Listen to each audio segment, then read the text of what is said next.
What is up, everybody? I hope you're having a fantastic evening. A little impromptu live. I have a show in about 40 minutes or so with the Seahawks content creator going on his channel, but I had some things that I want to talk about. I figured I would get them off my chest, give us about a 40-minute show or so. Don't try to keep me longer, chat. I know how you do your devious ways, but I think there's an interesting compromise to the Brandon Aiyuk situation. And for those of you that have seen the Kay Adams clip, that's essentially what it is. But I'm going to break it down a little bit further. And it's something that I actually had said to a friend of mine.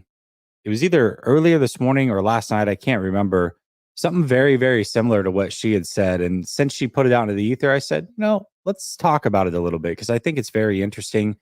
I also want to talk a little bit about some of the trade scenarios that came up during the draft that have now been leaked. So we'll discuss those things, discuss a little bit more as well. Stay tuned to Last Second Sports. We'll get at it. We'll get at it next.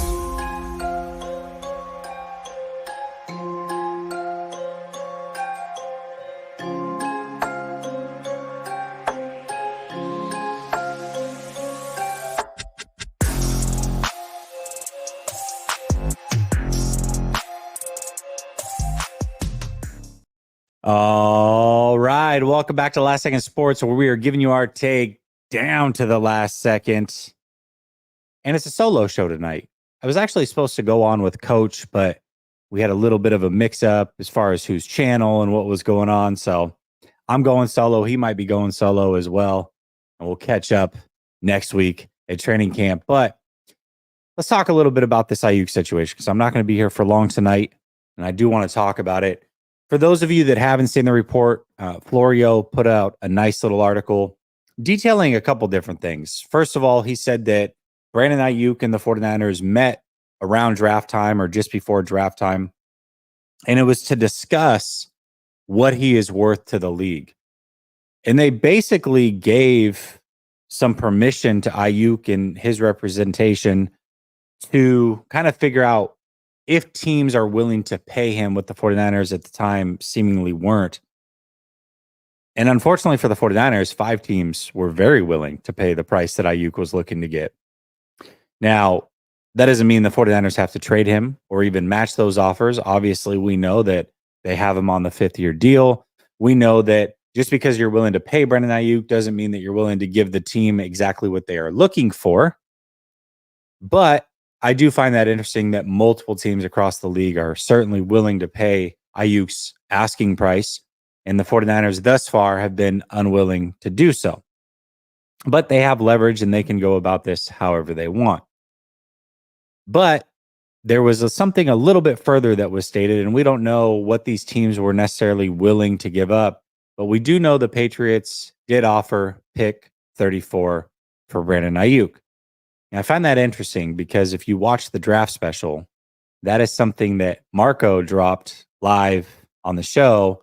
And a lot of people push back like, oh, you don't know what you're talking about. You don't talk to anybody in the organization. You're an idiot, da-da-da. Well, turns out that Marco, once again, was right.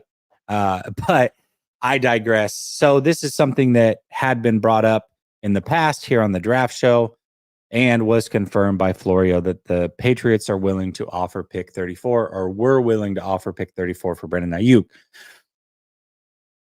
That's too low of an offer, first and foremost. I mean, let's just look at what some of the other players that are in Brandon Aiyuk's situation have gone for in the past. I mean, I think we can all agree that he's not on A.J. Brown's level. A.J. Brown went for a first and a third. We know he's not on Tyreek and Devontae Adams level, but they went for first-round picks plus some. But we can all agree that he is certainly better than Hollywood Brown, who I believe also went for a first. Now, I know pick 34 is very close to a first-round pick, but it's not a first-round pick. So it's no surprise. Like, let's say that was the highest offer, and that's the only one that we can confirm. It's no surprise that the 49ers weren't willing to trade him for that. I mean, why would you when you can use his services this year and then you can do it all over again next draft and probably still get that or maybe more depending on how well he plays this year?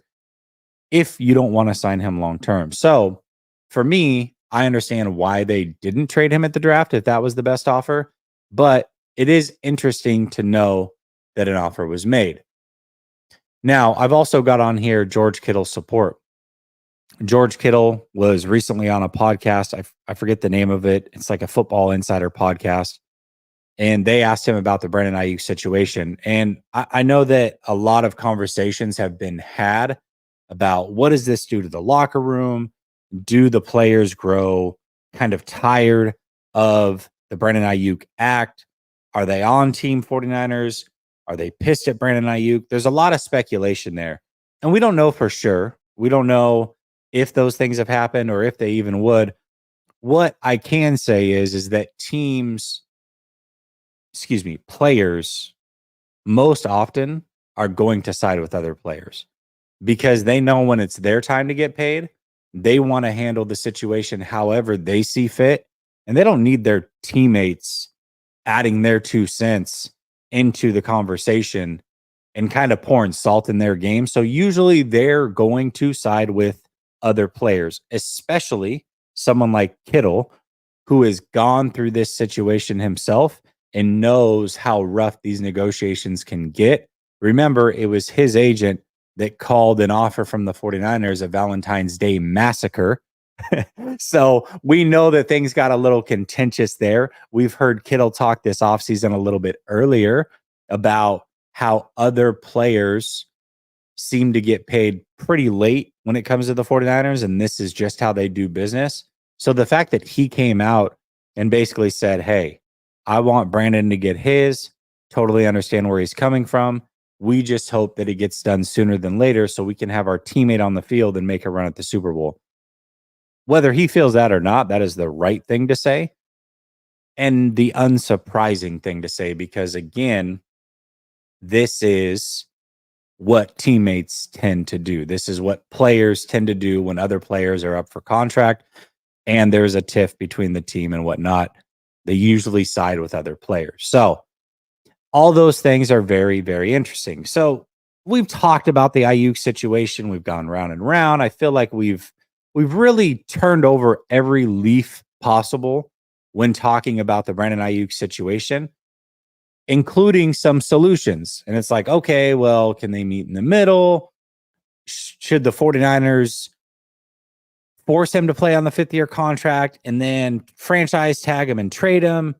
Should they have tried to sign him earlier in the offseason? We've talked about everything except something that Kay Adams brought up today, and is actually something that I said to a friend.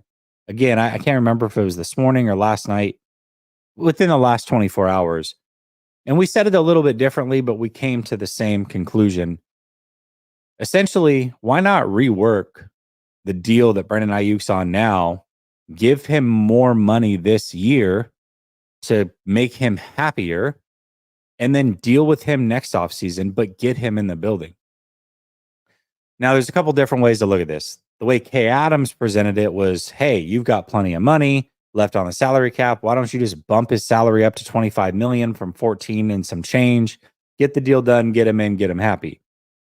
I said, why not go the Jordan Love route with the Green Bay Packers? If you remember, the Green Bay Packers had Jordan Love on a 5th-year deal, but Jordan Love really hadn't played yet. So they wanted Jordan Love to kind of prove it. Like, what are you in this league? What is your value? Well, Jordan Love is saying, listen, I'm good. I know that I'll be a good player. Right now, I'm on this 5th-year option. There's no promise into the future.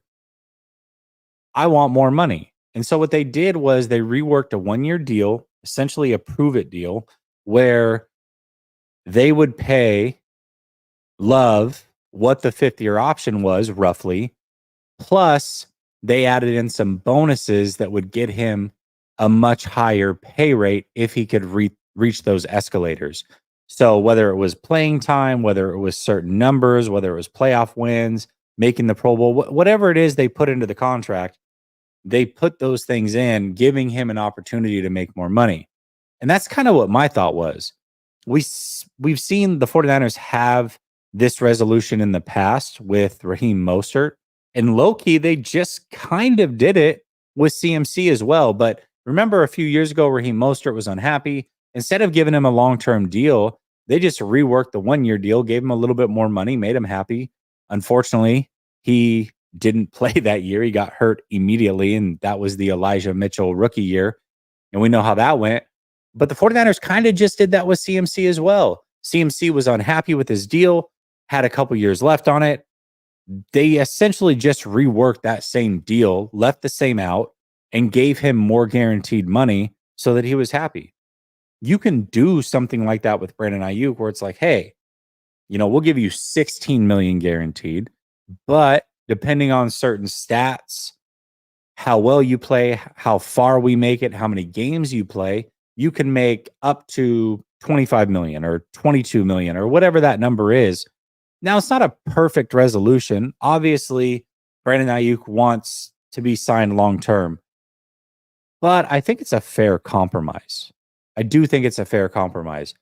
If the 49ers are unwilling to sign him long-term, and you're just expecting that he's going to play on this 5th-year option, and then you can franchise tag him and do whatever you want with him next offseason, and just assume that he should play ball because that's the way this works, I think that's pretty arrogant and unrealistic. And I think what you're doing now, if you don't intend on signing him long-term, is you're frustrating him. You're causing friction possibly in the locker room at some point. And at the very best, you're causing him to hold out and not be at his best for a team that is trying to win a Super Bowl this year. Or you can compromise, offer this 1-year deal, give him more money, and then just say, hey, we'll revisit it after this year. We don't know exactly what we want to do. What we do know is right now is not the right time to make this long-term deal for us. We would love to pay you. Hopefully you're here long-term. But to show you that we are operating in good faith and being, as Coach would say, honest brokers, let's give you a little bit more of a possibility to make some more money, to make you happy. That then makes him want to go out and play his best football because there's more money involved. And on top of that, there's a new deal, whether it's with the 49ers or another team at the end of this year that he's trying to earn. Versus if you keep him on this deal now, certainly it's like, well, if Brandon Aiyuk doesn't play, he's an idiot. Not necessarily. Because if Brandon Aiyuk sits out 11 games, which he can do, and then plays really freaking well when he comes back, he's still going to get a deal in the open market next year. Teams aren't going to just forget about Brandon Aiyuk if he does that, which, by the way, he has to play at least 6 games or be on the team for at least 6 weeks to accrue. So that's all he really has to do. But he's not incentivized to block for Deebo Samuel and Christian McCaffrey and all the things he's doing, all the little things. He's just incentivized to play his 6 games and play well statistically during those 6 games, catch the passes and do what he needs to do. Versus if you do this, he's now incentivized to do it all because he can get paid more money. I don't know. I think it's a good compromise. However, if the 49ers plan and their intention is to sign him long-term, this doesn't make any sense, like at all. There's no reason to compromise and then try to work out a long-term deal. Like you can say that in the phrasing to just try to get him to do this. But if your intention is to sign him long-term, waiting until the end of this year doesn't make any sense because he's only going to cost more money unless he falls on his face, and you're going to piss him off in the process. So I don't know. I think it's an interesting compromise. Again, Kay Adams said it today. She put it out into the ether. I had talked about it with a friend, but I didn't put it out into the ether. I'm glad that she did. I would just do it a little bit differently. I wouldn't be willing to just give him $25 million fully guaranteed. And there's a few reasons for that. One is you want to have flexibility this year with as much cap as possible. And number 2 is you want to roll over as much money as possible next year because you have things like the Eric Armstead contract where you're going to be paying him a good chunk of change to not be on this team. Sorry, brother Bob, if you're in the chat, not paying him, but he's going to be counting towards your salary cap as a good chunk of change to not be on this team. So you want to account for that by rolling salary cap over.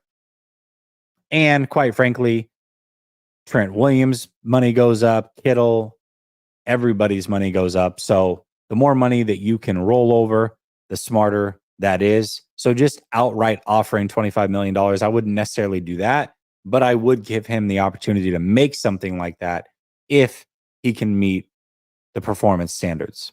I think that's a good compromise. It's not perfect. It's not ideal. Obviously, ideal is just signing him and being done with this whole thing, but it could be something worth looking into. If this truly is a 1-year rental and you want to get the best out of Aiyuk, I think this might be the way to go because you are trying to win a Super Bowl. You know, we can sit here and say, listen, the 49ers have all the leverage.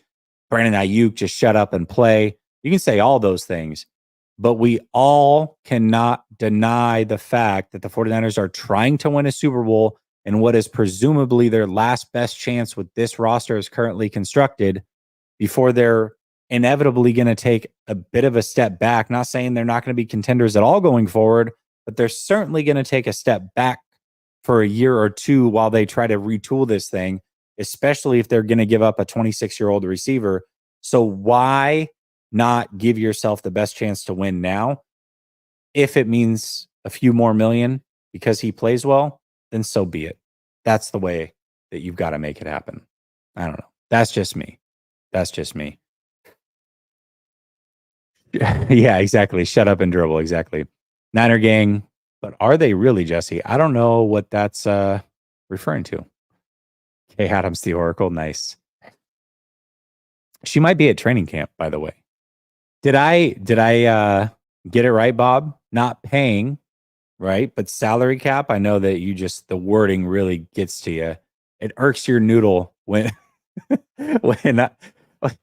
By the way, what a sketch thing to say, right? Irks your noodle. I had a friend that said that in high school. He's like, yeah, that really irks my noodle. I'm like, bro, can you not say that it irks your noodle? That's super sketch. So why not just say it in front of thousands of people myself? I think that's the right move, and that's what I did. All right, let's talk a little bit about Brock Purdy's rehab. Brett Coleman, awesome. If you don't watch Brett Coleman's stuff, you're completely missing out. I think Brett Coleman's great. He does a podcast called the Bootleg Podcast. I forget the name. EJ is his co-host, I think. Also really, really good. But every offseason they go through team by team and just break them down to the nth degree. I mean, they get gritty breaking down every team in the NFL, their chances to win the division, their chances to win a Super Bowl and what have you. And Brett Coleman dropped a little nugget during their 49ers episode. I watched this over the weekend. I don't know. I didn't think it was that big of news, so I just kind of kept it to myself. But today it's circulating, making big news that Brock Purdy was still rehabbing through November before he was fully right. And he was playing, and what a dog Brock Purdy is, which I agree. By the way, you don't have to add to the story of Brock Purdy to just say he's a dog. Like, we all know that about Brock. The fact that he even suited up week 1, he's a dog. Okay. You don't need to be like, hey, also he did this and add to the folklore to make him seem like more of a dog. We know that Brock Purdy's awesome. We know that he played through some tough stuff. The fact that he rehabbed all offseason just to make it to week 1 was phenomenal. We don't need to add to his story. It's fantastic as is. But I find this interesting. First of all, I'm not saying that Brett's lying. I think Brett certainly was told this in some form or fashion. And he just dropped it on the podcast like, oh no, this is cool. Like this is normal here. But I think if this were true, first of all, I don't think that it is. Let me just say that. I think he was either given bad information or maybe there was a game of telephone going on. I don't believe this to be the case. Because if it was the case, how bad does that look on the 49ers? The fact that you put the future of your team out there for a majority of the season, 10, 12 weeks, what have you, knowing he wasn't fully ready to go and he's still rehabbing and just threw him to the Wolves after essentially being the reason that he got his arm ripped off anyways. Like, that doesn't look good for the 49ers organization. So if it is true, the 49ers certainly did not want it to get out there. Okay, that's one. Number two, also, if it's true, all that's great. But Brock Purdy, even in this scenario, was more than ready to go come Super Bowl time, and the 49ers still didn't win the Super Bowl. So, awesome. The only person that this kind of boosts the story for is Brock Purdy, which, again, like I said, I don't think he needs boosting of any kind because he's already a G. Like, Brock Purdy's a G already for just making week one. You don't need to add to that story. I think most likely there was some minced words and what happened with this. I mean, one thing we do know is the 49ers were very open about this, that they were going to have to give him rest time throughout the season. They were going to have to remember the deloading. Remember Brock Purdy's deloading, that whole conversation. They were very open about that. But somehow it got taken a step further that, oh, he was rehabbing through November. I don't believe that to be true. Again, I don't think Brett's lying at all. I think that was the information he was fed, or that's how he understood it. And I don't think he meant anything by it. He was just saying, listen, Brock Purdy's awesome. By the way, he was playing through all of this craziness, and he still was able to do his thing.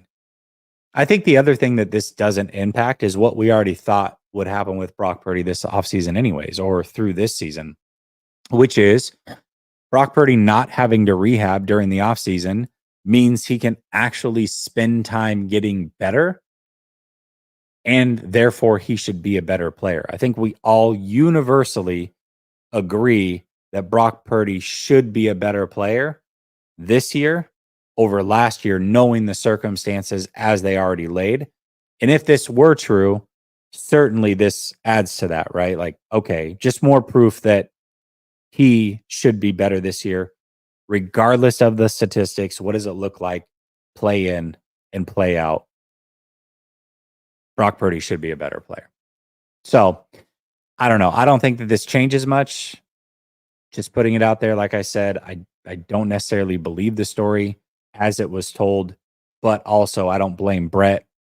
I think that's the way that he perceived the information or was fed the information, and he just simply put it out there. But I do highly recommend watching that episode anyways. And then the episode of every team in the NFC West. Those guys do a phenomenal job on the Bootleg podcast, breaking down every team and breaking down the NFC West. And if you really want to get a good picture of what to expect from the teams in the NFC West, I think they do a really, really good job. So shout out to them. And also, they are brought to you by my sponsor, which is Underdog Fantasy. Check the link in the description for your free pick, plus up to $250 in bonus cash. Link is also pinned to the top of the chat. Promo code LSS. That'll get you. You can either play fantasy football, which is what I do. The best kind, by the way. It's best ball. So you draft your lineup. You don't have to play with your lineup. It just takes the best players from each week, gives you the total, and you either win or you don't based off of that. So that's a season-long thing that you can do. Or you can simply do higher lowers. If you want to just, hey, I want to get into something this weekend, I want to do some higher lowers, let's see what's out there. You can play that way, however you want. But Underdog Fantasy sponsors not only Last Second Sports, but also the Bootleg podcast. All right. Brother Bob says, damn right, I'm here. Thanks for saying cap hit. Gosh, you really were upset about that. Jesse, you can't just say that they're spending money because it's a cap hit and people aren't smart enough to decipher. I think you're not giving people credit, Brother Bob. I think they are smart enough to decipher. You didn't actually say it like that, but it was funny. Anyways, he says BA shouldn't accept less than market rates, period. That's fair, but I mean, let's just assume that a deal is not going to get done. The 49ers aren't going to play ball. They need him this year. He needs to play some games in order to accrue a season, right? Also, by the way, let's assume for a second that he didn't accept this compromise and he goes through all the fines. His 14.8 million or whatever, I don't know what it dwindles down to, but I've got to imagine it's probably like 5 and change or 6 and change. You can either play for 5 and 6 and change, risk the fact that the 49ers are good without you, risk the fact that you come back and they don't use you the way that you need to be used, and then you're going to hit the open market next year after playing 6 games where you weren't near as productive and your value's way down. Now, certainly, things can go your way too. I'm not naive to the fact that things can go really well for him and he can still get paid and all the other things, but you're still foregoing a lot of money this year. Or you can be resigned to the fact that you and the 49ers are not going to reach an agreement. If that's the case, I'm not saying it's going to happen. I still believe an agreement will get done, which makes this whole thing silly, by the way. But let's go down this path that it's not going to get done and that you know that. I think this is a good compromise. Not only are you going to make your 14.8 or whatever, you're not going to have to sit out, risk all of that, make a fraction of what you were supposed to make. You're actually going to be given the opportunity to make a lot more money than the 14.8. And then you still get to hit the open market next year. I mean, to me, I think that's a no-brainer. It's not ideal. Of course, he wants a multi-year extension and he wants to be protected for longer. But heaven forbid, if something were to happen to him in week 13 this year, he certainly would be in a much better situation with that kind of money backing him versus the kind of money that he's set to lose backing him. Again, it's not ideal, it's not perfect, but it is a compromise that I think is a good solution. That's just me personally. Exactly, coach. Perfect's not on the menu. Not if they perfect is on the menu. Hold on. Perfect is on the menu if they agree to a deal. That's perfect. Perfect is not on the menu if the 49ers are not going to sign him long term. Then it's not on the menu in this case. And it is a hell of a compromise. It's a hell of a compromise. So, yes, in this case, perfect, not on the menu. All right. I saw something today on Bleacher Report that had the 49ers ranked number 2 in the power rankings. I think the top 3 were the Chiefs, obviously, which, by the way, first day of training camp, 11 on 11 with pads. Patrick Mahomes rolls out left, hits Xavier Worthy on like a 60-yard touchdown bomb. The rookie wide receiver that they took. Dude, Chiefs aren't going anywhere. Let's be clear about that. Doesn't mean they're going to make the Super Bowl, but the Chiefs are going to be good. Xavier Worthy looks like he's going to be a weapon for them. Man, that's scary. But I digress. Chiefs number 1 in the power rankings. 49ers number 2 in the power rankings. Lions number 3 in the power rankings, which is interesting, right? Because last year the AFC was so much stronger than the NFC. I think if we were to rank out the top 10 teams, most teams would still come out of the AFC. But the fact that 2 of the top 3 were both in the NFC kind of points to the fact that the NFC is much tougher this year than it was last year. And it's going to make the 49ers job a lot harder to go win a Super Bowl than what it was last year. But I think we can all agree that the 49ers still probably have the best roster in football. I mean, PFF themselves had in the NFC, I think 4 of the top 10 players were 49ers.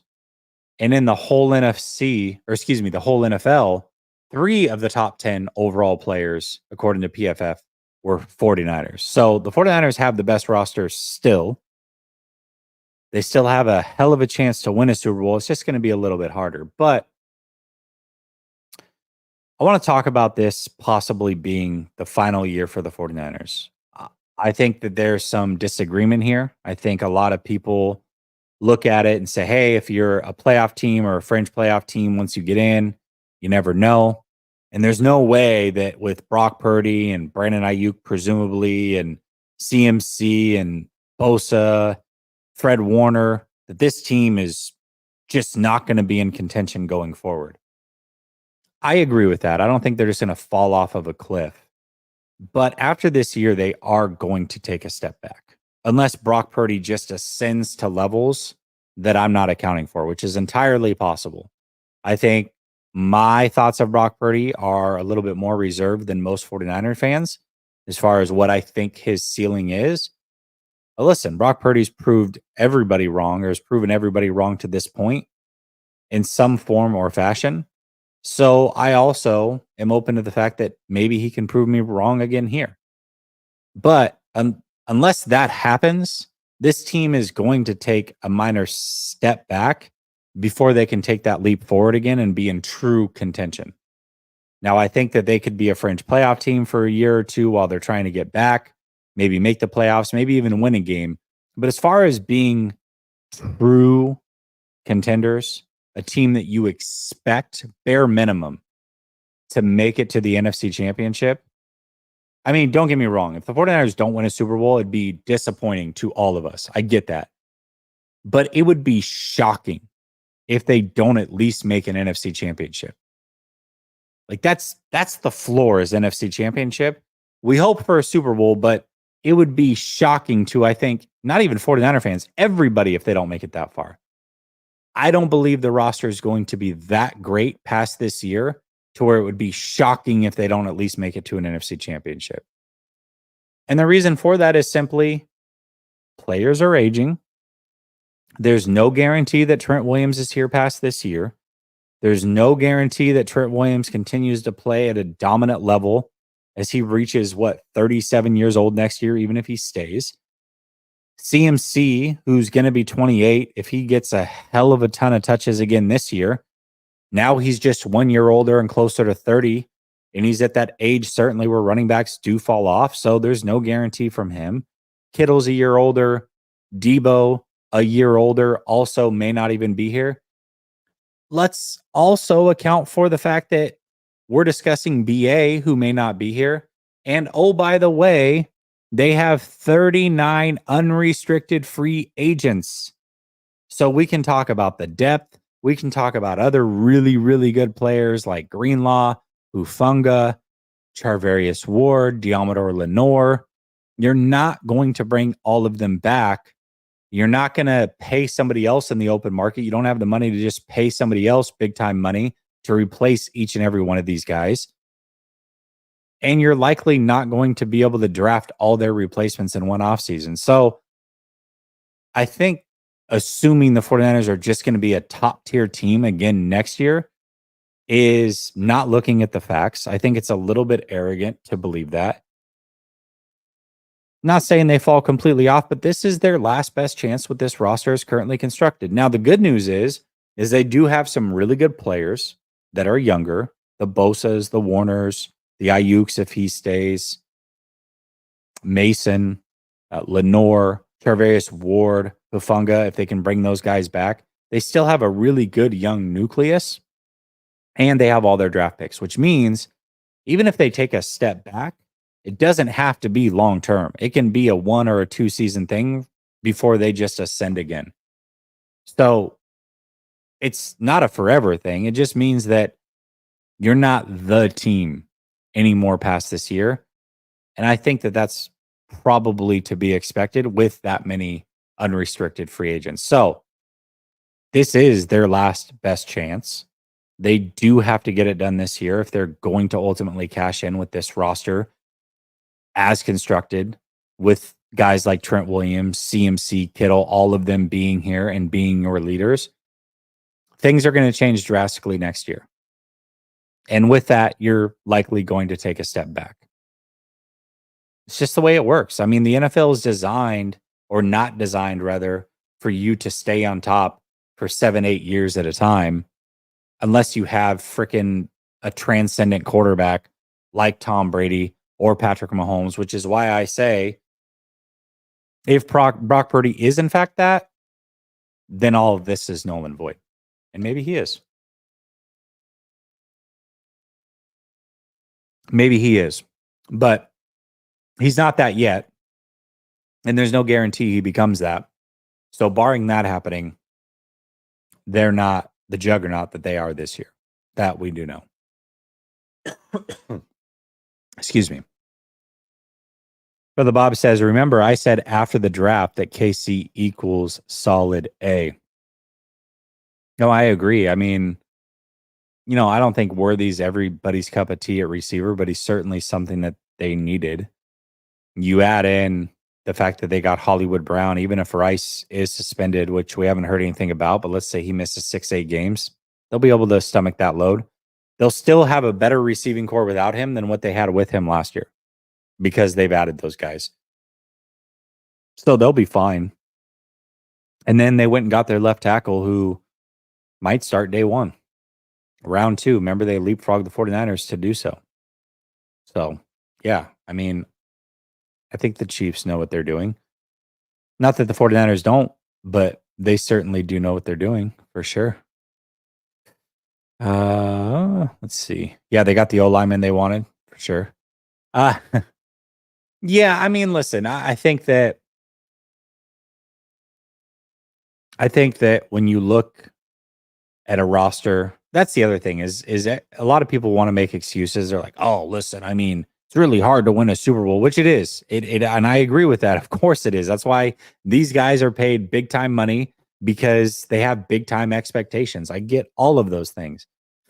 And not always does the best roster win, but how many years do you get to have the best roster, one of the best coaches, one of the best I mean, if you're ranking GMs, John Lynch is going to be up there. If you're ranking coaches, Kyle Shanahan's going to be up there.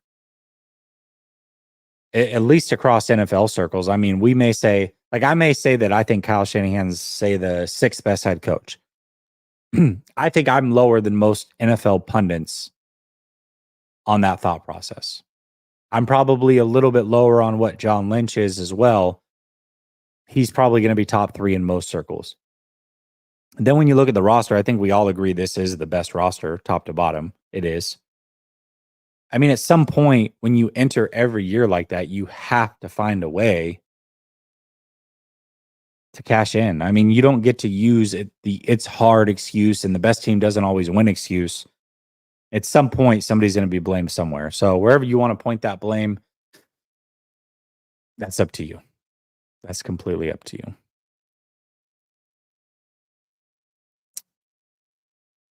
Without playing the blame game, yeah, Kyle has some coaching flaws that maybe hindered the outcome.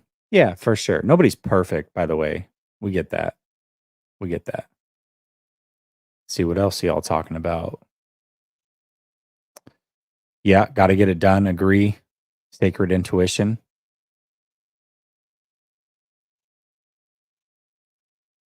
Yeah, they did. They moved up to draft him. That is true. I think they did the same thing with Kingsley too, right? Didn't they move up to draft him? Was it Kingsley they took? Sua Mataia?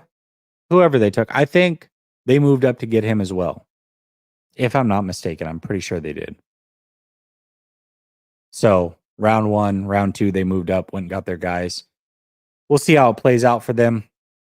That being said, I do have the Seattle Seahawks show to jump to. Let me get the name of his podcast so you guys can go show some support there if you want to. Let me get the name of that real quick. Let's see. It is Hawks Zone Rundown.